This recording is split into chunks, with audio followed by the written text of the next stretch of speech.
Now, the small East European state of Moldova is at a crossroads, facing a fight over its future. Should it join the European Union, or should it resist the West and live within the orbit of its powerful neighbour, Russia? Well, Moldovans have voted in a referendum, and very narrowly they have backed, it seems, an initiative to enshrine EU accession into the constitution. It was a knife-edge result.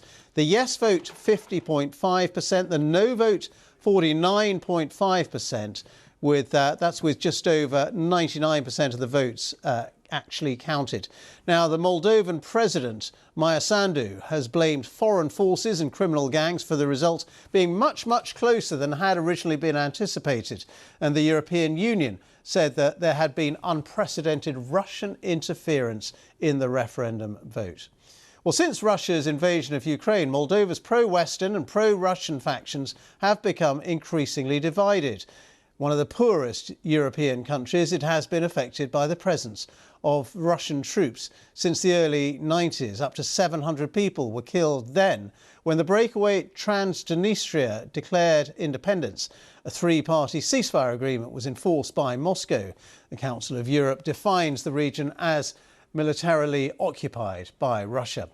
Yet another young post-Soviet democracy will be put to the test this weekend. That is Georgia's parliamentary election, which is being seen as a crucial choice, once again, between Russia and the West. 1/5 of Georgia's territory is also considered as Russian-occupied, with the separatist regions of Abkhazia and South Ossetia being heavily dependent on Moscow's economic and military help.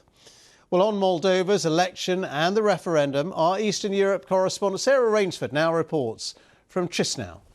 This was a referendum on the EU that was called by Moldova's president, but she has really struggled to get a yes vote. All the polls ahead of the referendum itself were predicting a comfortable win, but in the end there were just 13,000 or so votes between a yes and a no, a very, very tight race. Now, Maia Sandu, the president, has come out and said that is a win. She's congratulated Moldovans on choosing the path that she has set for Moldova towards the EU. But she also described what she called a dirty fight. She said it was a vile attack on Moldova's democracy. Now, what she was referring to was a network, essentially, a scheme that was uncovered by police and prosecutors here ahead of the vote to channel huge amounts of money from Moscow to Moldova to bribe people to vote against Maia Sandu and against the EU.